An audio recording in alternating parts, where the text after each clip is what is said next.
Hello my dear students, आज हम लोग क्लास 11th का एक न्यू चैप्टर आयनिक इक्विलिब्रियम शुरू करने जा रहे हैं। बच्चों, इस चैप्टर में मैं आपको बताऊंगा कि इक्विलिब्रियम क्या होता है, फिर मैं डिस्कस करूंगा आयनिक इक्विलिब्रियम क्या होता है, और फिर मैं आपको इस चैप्टर में पीएच के बारे में डिटेल्स में बताऊंगा, कैसे किसी एसिड का, बेस का, किसी सॉल्ट का पीएच डिटरमाइंड किया जाता है।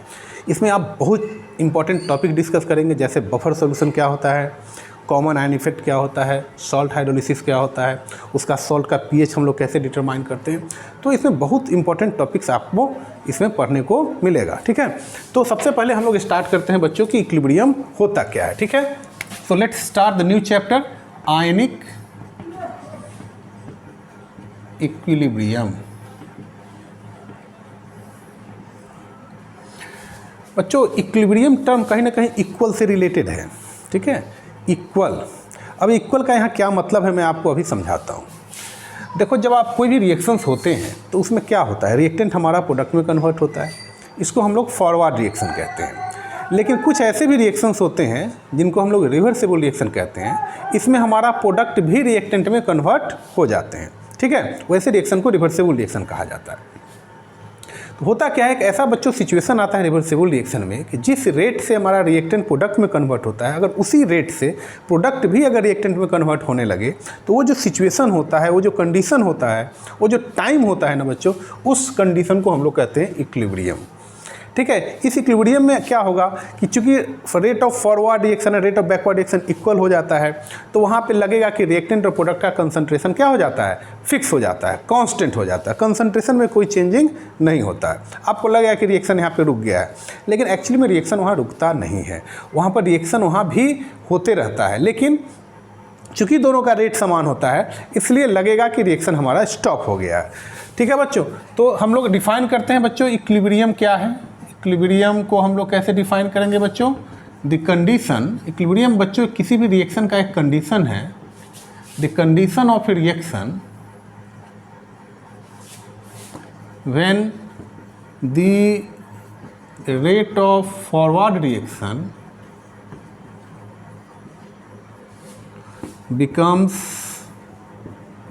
equal to the rate of backward reaction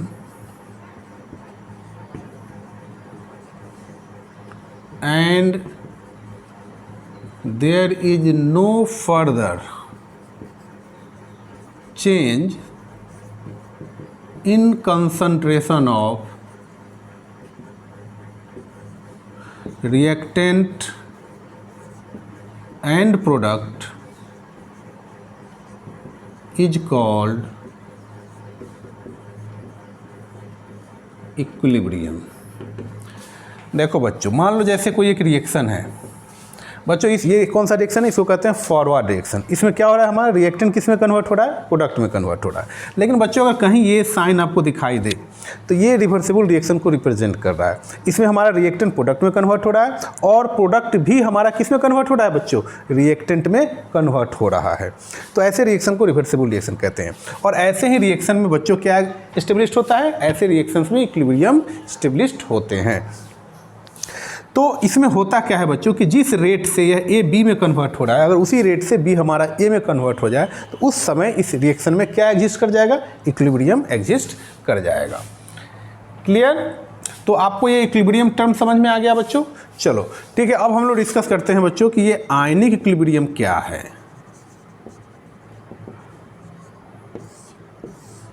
बच्चों अगर इक्विलिब्रियम, ध्यान से सुनो, अगर इक्विलिब्रियम किसी मॉलिक्यूल्स और उसके आयन के बीच में बनता हो, जैसे बच्चों मैंने आपके सामने एक एग्जांपल ले रहा हूं मैं, CH3COH,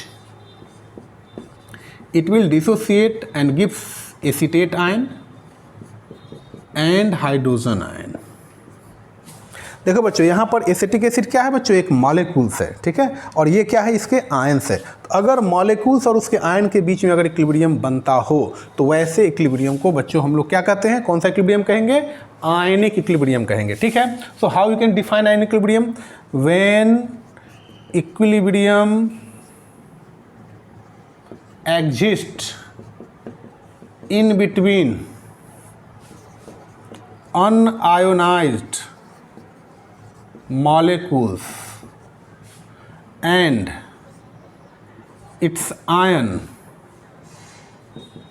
in the solution of weak electrolyte is called ionic equilibrium। ठीक है बच्चों, तो आयनिक इक्विलिब्रियम में आपको ध्यान देना है कि इसमें एक मॉलिक्यूल्स होंगे और उसके क्या होंगे, आयंस होंगे। ठीक है। अच्छा बच्चों, यहाँ पर जो मैं इस मॉलिक्यूल्स की मॉलिक्यूल्स का जिक्र कर रहा हूँ, ये मॉलिक्यूल्स आपका कैसा होना चाहिए, वीक इलेक्ट्रोलाइट होना चाहिए। ठीक है। थोड़ा बहुत मैं आपको यहाँ पर इलेक्ट्रोलाइट के बारे में डिस्कस करूँगा ताकि आपको ये आयनिक इक्विलिब्रियम चैप्टर टॉपिक आसानी से समझ में आ जाए। ठीक है बच्चों, तो ये इलेक्ट्रोलाइट क्या होता है, ये आप पिछले क्लास से पढ़ के आ रहे हैं। इलेक्ट्रोलाइट बच्चों क्या होता है, एक कंपाउंड होता है, एक आयनिक कंपाउंड होता है जो सॉल्यूशन में जाने के बाद अपने आयन में डिसोसिएट हो जाते हैं। नहीं, जैसे NaCl हमारा एक इलेक्ट्रोलाइट है बच्चों, ये सॉल्यूशन में जब जाएगा तो it will dissociate into its ion, ये अपने आयन में टूट जाएगा। जैसे हमारा एसिड, सल्फ्यूरिक एसिड, यह एक इलेक्ट्रोलाइट है बच्चों, it will dissociate into its ion. जैसे ही इसको आप सॉल्यूशन में डालेंगे it will dissociate into ion. Similarly बच्चों, ये हमारा एसिटिक एसिड एक इलेक्ट्रोलाइट है, it dissociate into its ion. तो बच्चों इनको हम लोग कहते हैं इलेक्ट्रोलाइट। अब ये जो इलेक्ट्रोलाइट होते हैं बच्चों, ये दो तरह के होते हैं। एक को हम लोग कहते हैं बच्चों स्ट्रॉन्ग इलेक्ट्रोलाइट और एक को कहते हैं हम लोग वीक इलेक्ट्रोलाइट। अच्छा बच्चों, आयनिक इक्विलिब्रियम में हम लोग कैसे इलेक्ट्रोलाइट का डिस्कशन करेंगे, हम लोग वीक इलेक्ट्रोलाइट को डिटेल्स में पढ़ेंगे। यहाँ पर स्ट्रॉन्ग इलेक्ट्रोलाइट्स को हम लोग को नहीं पढ़ना है, हम लोग को पढ़ना है वीक इलेक्ट्रोलाइट, क्योंकि वीक इलेक्ट्रोलाइट में ही इक्विलिब्रियम एग्जिस्ट करता है, स्ट्रॉन्ग इलेक्ट्रोलाइट में इक्विलिब्रियम एग्जिस्ट नहीं करता है। वो रिएक्शन सिर्फ फॉरवर्ड डायरेक्शन में होता है, वो बैकवर्ड डायरेक्शन में वो रिएक्शन नहीं शो करता है। तो बच्चों स्ट्रॉन्ग इलेक्ट्रोलाइट किसे कहेंगे, वैसा इलेक्ट्रोलाइट जो सॉल्यूशन में जाने के बाद कंप्लीटली डिसोसिएट कर जाते हैं, उसमें कोई आपको अनआयोनाइज्ड मॉलिक्यूल्स नहीं मिलेंगे, उसके सारे मॉलिक्यूल्स आयन में डिसोसिएट कर जाएंगे। वैसे इलेक्ट्रोलाइट को बच्चों हम लोग कहते हैं स्ट्रॉन्ग इलेक्ट्रोलाइट।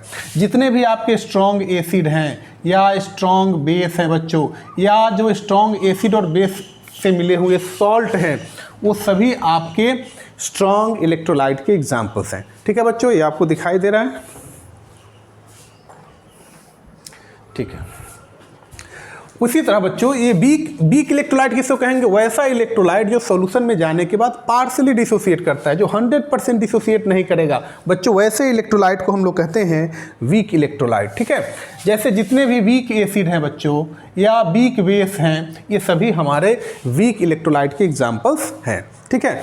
तो बच्चों कहीं ना कहीं हमको इसमें इस आयनिक इक्विलिब्रियम चैप्टर को समझने के लिए हम लोग को थोड़ा सा weak electrolyte means what, weak acid और वीक बेस, एसिड और बेस के बारे में आपको जानना होगा। जब आप एसिड और बेस को अच्छी तरह समझ जाएंगे तो फिर आपके लिए ये चैप्टर आयनिक इक्विलिब्रियम बहुत आसान हो जाएगा। ठीक है। तो थोड़ा सा हम लोग कंसेप्ट एसिड और बेस का भी यहाँ पर लेंगे। So let's start about acid and base. ठीक है बच्चों।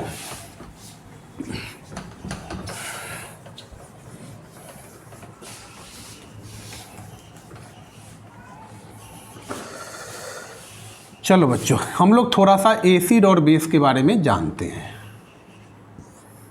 बच्चों इसका एक अर्लियर कॉन्सेप्ट जो हम लोग जानते हैं, ठीक है,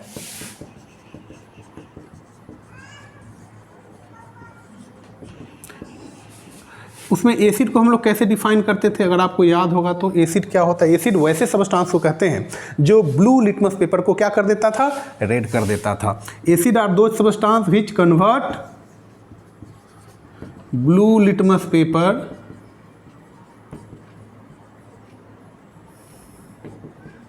इनटू रेड। जो ब्लू लिटमस पेपर को किसमें कन्वर्ट कर देता था बच्चों, रेड में कन्वर्ट कर दे, वैसे सब्सटेंस को हम लोग क्या कहते थे, एसिड कहते थे। अच्छा इसका एक और डेफिनेशन बच्चों क्या था एसिड का, it is sour in taste. ठीक है बच्चों। अच्छा एसिड भी एक इलेक्ट्रोलाइट है बच्चों, ये भी इलेक्ट्रिसिटी कंडक्ट करता है, इट कंडक्ट इलेक्ट्रिसिटी। तो बच्चों ये हमारा एक अर्लियर डेफिनेशन एसिड का था। नहीं, इसके एग्जांपल्स में आपको कौन कौन एसिड आ जाएंगे बच्चों, आप जानते हो एसिटिक एसिड है, नहीं एसिटिक एसिड है, फॉर्मिक एसिड है, ये सब एसिड आप जानते हैं नहीं, ये सब एसिड के एग्जाम्पल्स हैं। सिमिलरली बच्चों इस बेस को हम लोगों ने कैसे डिफाइन किया? बेस क्या होता है? बेस क्या करता है बच्चों? रेड लिटमस पेपर को क्या करता था? ब्लू में कन्वर्ट करता है, नहीं, it convert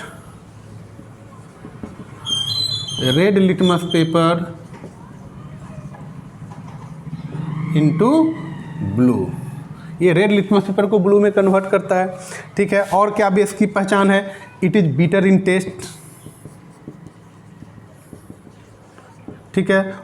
it also conduct electricity. बच्चों ये एक इलेक्ट्रोलाइट की तरह बिहेव करता है, और आप जानते हैं ना इलेक्ट्रोलाइट जो होते हैं ना वो क्या देते हैं? आयन देते हैं। और इलेक्ट्रिसिटी बच्चों दो कारण से प्रोड्यूस होता है, एक तो इलेक्ट्रॉन के फ्लो के कारण और दूसरा आयन के फ्लो के कारण। चूंकि ये इलेक्ट्रोलाइट है, एसिड और बेस क्या होते हैं? इलेक्ट्रोलाइट्स होते हैं, और इनमें आयन्स होते हैं, तो आयन के कारण भी इलेक्ट्रिसिटी प्रोड्यूस होता है, जो कि मैं आपको आगे डिटेल्स में जब इलेक्ट्रोकेमिस्ट्री पढ़ाऊंगा वहाँ बताऊंगा, ठीक है। तो एसिड और बेस का ये अर्लियर कॉन्सेप्ट है, अर्लियर डेफिनेशन है, जो कि आप लोग 9th 10th से पढ़ के आ रहे हैं, ठीक है।